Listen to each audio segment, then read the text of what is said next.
Bonjour à toutes et à tous.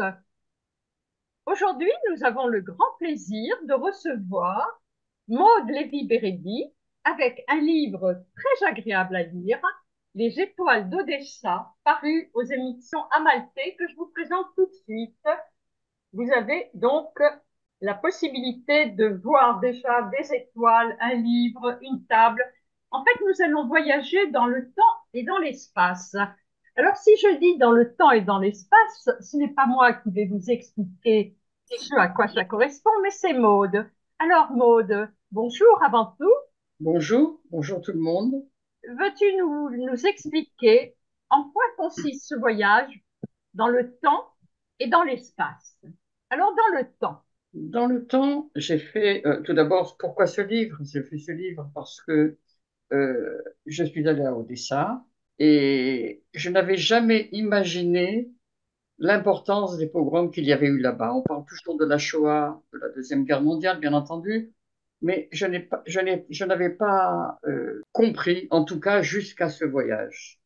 Et ce voyage m'ayant beaucoup ému, je suis revenu en me disant, eh bien, je vais écrire parce que c'est important de transmettre, de savoir. Bien qu'il y ait beaucoup de livres hein, sur Odessa, sur les pogroms de l'époque, du 19e et du 20e siècle, mais j'avais envie, moi, d'écrire un roman. Et c'est à travers deux personnages en vérité, Fania, qui devient Fanny, et le grand-père, que je retrace cette histoire d'Odessa. Alors, justement, nous allons camper un petit peu les personnages, car il y a Mm. Fania qui devient donc Fanny, mais il y Mm. a d'autres personnages qui gravitent autour, à commencer par l'immeuble de la petite enfance de Fanny, car Fanny est une enfant cachée. Et donc, si tu pouvais nous parler de Nina, nous permettre de vivre au travers de Fernande, d'Antoine. Alors, Fanny est une enfant cachée, mais qui a quand même eu beaucoup de chance. Parce qu'au moment où les parents et le grand-père sont déportés, elle est happée par un petit commis qui est dans l'immeuble et qui la jette sous la table de la concierge. Cette concierge, c'est Nina, et Nina va tout faire pour cet enfant pour essayer de la sauver. Même si c'est difficile, alors elle va lui apprendre évidemment le catéchisme, elle va lui apprendre beaucoup de choses, elle essaie de la sauver et la faire passer de l'autre côté de la ligne de démarche, en prenant beaucoup de risques. Donc, c'est ce qui fait que c'est une femme merveilleuse et qui, tout le long de sa vie, de toute façon, va être aux côtés de Fanny, en comprenant tous les problèmes caractériels que peut avoir Fanny, bien entendu, puisque c'est une enfant cachée, et qu'elle aura des suites de sa situation d'enfant caché. Alors, Maude, Oui. en terminant le livre, on réalise qu'en fait, Fanny a eu beaucoup de chance, car Fanny avait un don. Elle avait des doigts merveilleux. Dans quelle matière s'est-elle réellement réalisée? À toi, Maude. Et elle avait le don inné de la couture, puisqu'elle devient une égérie de la haute couture parisienne et londonienne. Et elle va réussir à merveille, mais ce sont ses manques qui la font réussir en vérité. Elle se projette toujours en avant et c'est une femme difficile, c'est une femme compliquée qui n'a pas d'ancrage et qui, justement parce qu'Enfant caché n'a pas d'ancrage, on va la voir voyager de Paris à Londres et de Londres à Paris euh, de façon ininterrompue. Et chaque fois, elle va créer quelque chose et après l'avoir créé, elle casse son jouet. Elle casse toujours son jouet à la fin. Ses réussites, elle les casse pour aller ailleurs et pour à nouveau rebondir et réussir encore autre chose. Et c'est sans fin tout le long de sa vie. Et en Et c'est réalité, ce qui la fait vraiment merveilleuse du reste. en fait, en réalité, elle fait aussi des malheureux autour d'elle. Je veux parler d'un Et personnage les haut en hommes, cœur, d'Émilien.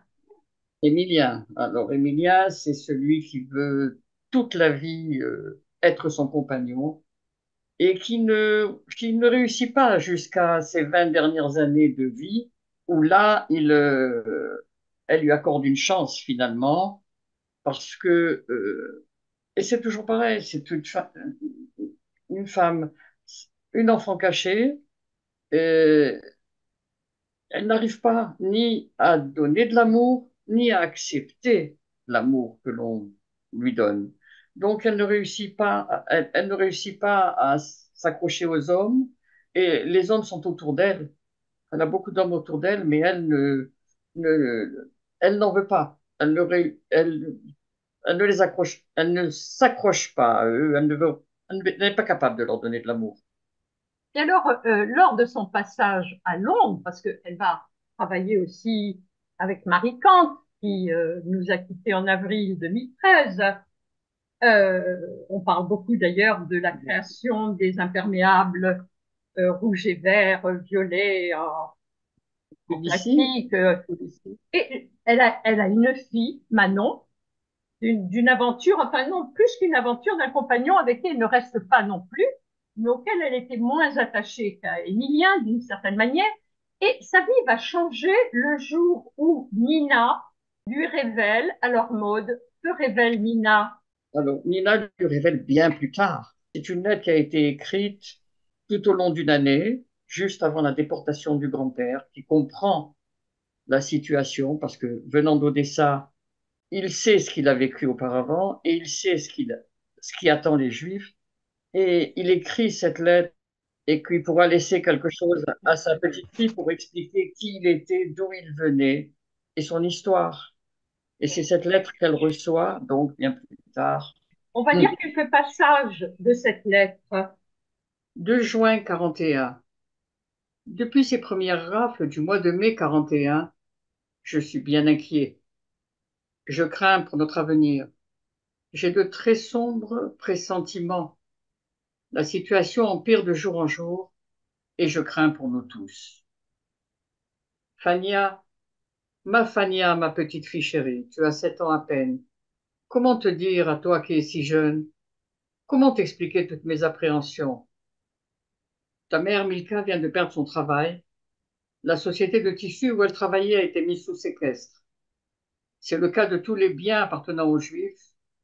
Il fallait s'y attendre. Je ne sais si tu liras un jour cette lettre. Je l'espère. Je veux te demander, quoi qu'il advienne, de ne jamais avoir peur, d'être bienveillante et forte. Pense toujours à réussir et surtout, surtout, ne pleure jamais sur le passé. Va toujours de l'avant. Je prie, je prie pour que nous sortions tous sains et saufs de cette grave tempête. Avant que Maud termine avec un dernier paragraphe, nous allons vous faire écouter une très très belle chanson qui s'est inscrite dans la mémoire de Fanny et que sa maman Milka chantait en permanence. Une très belle berceuse, raisin et amande, interprétée par la grande Kalila. In dem weißen Migedasch in a Winkelheide sitzt die Alamune, was Zion allein. Ihr ben Jochidl in alles wie Ziki Seide, sing ihm zum Schlufen a Lied alle schien. Alululululu, unter alles Wiegele steigt der Kluwe Ziegele. Rust Ziegele ist gefuhren Handel. Dus wird se der Beruf Rojim Kies mit Mandel. Schluge idele schluf unter ideles Wiegele steigt der Kluwer heißt Ziegele Rust Ziegele die fuhren Handel. Dus wird der Beruf, Rouge im Kies mit Mandel. Schlug idele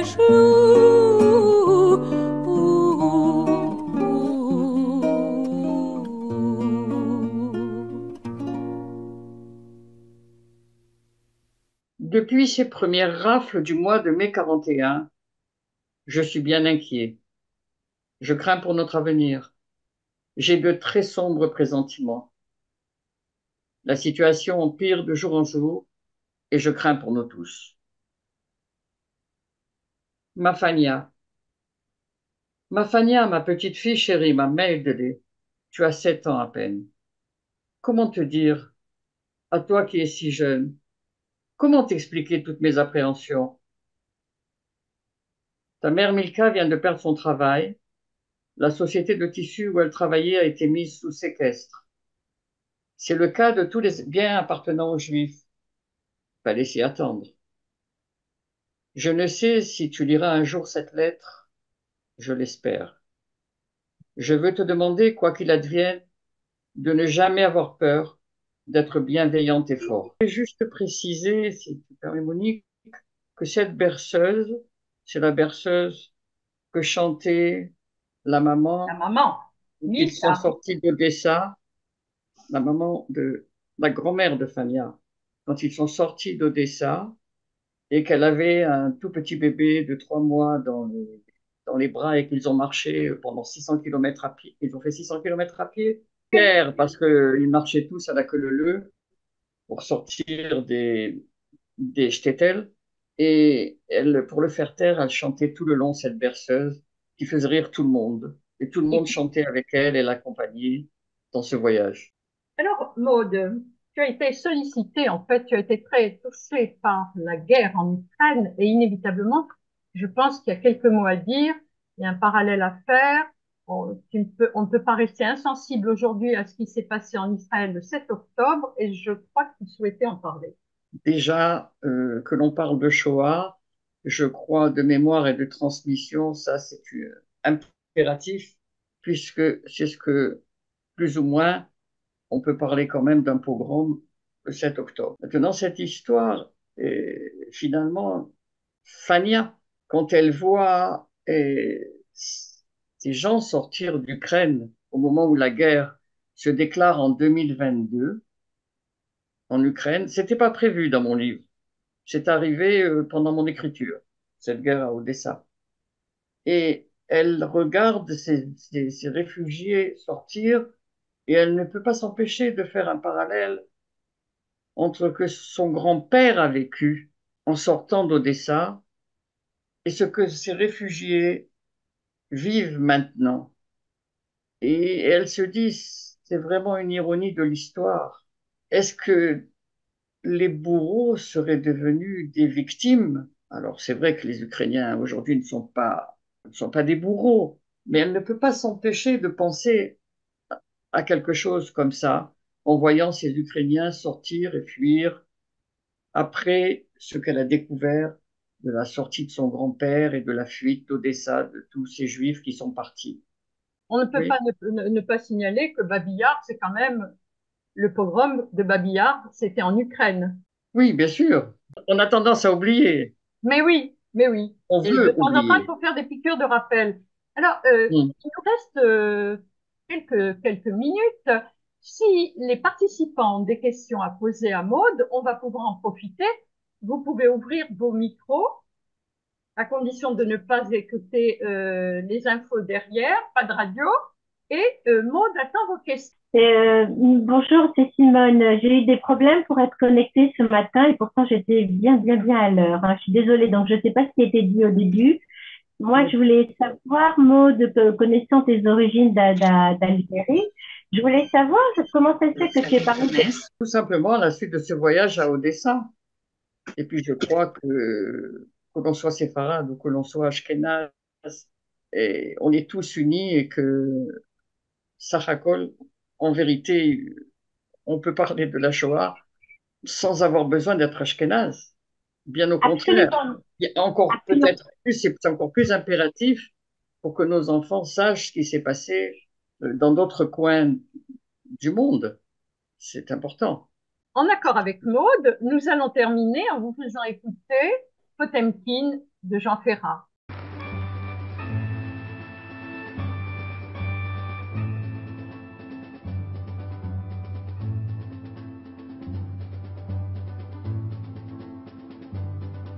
M'en voudrez-vous beaucoup si je vous dis un monde qui chante autour de moi au bruit de l'océan?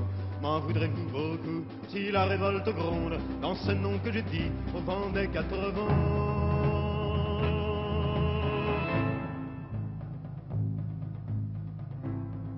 Ma mémoire chante en sourdine Potemkin.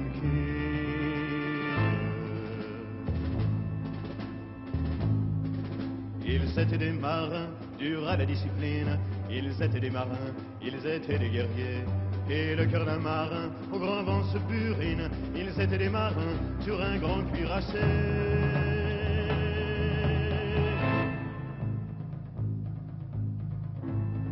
Sur les flots, je t'imagine, Potemkin.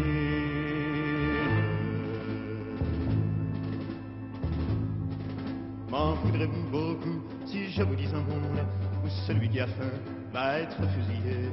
Le crime se prépare et la mer est profonde, que face aux révoltés, on te les fusillés.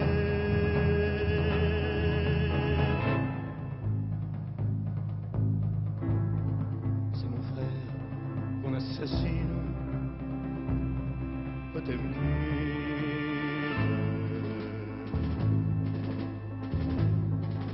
Mon frère, mon ami, mon fils, mon camarade, tu ne tireras pas sur qui souffre et se plaint.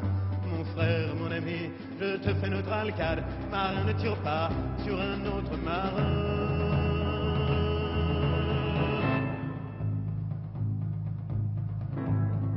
Ils tournèrent leurs carabines, Potemkin.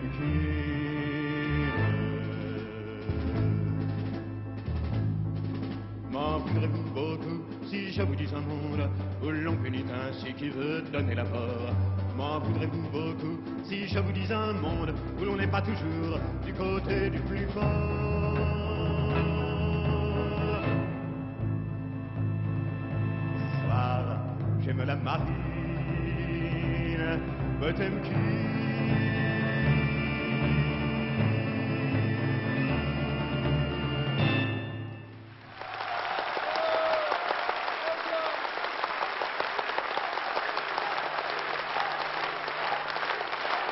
Nous allons dire au revoir avant tout à Maude. Merci Maude.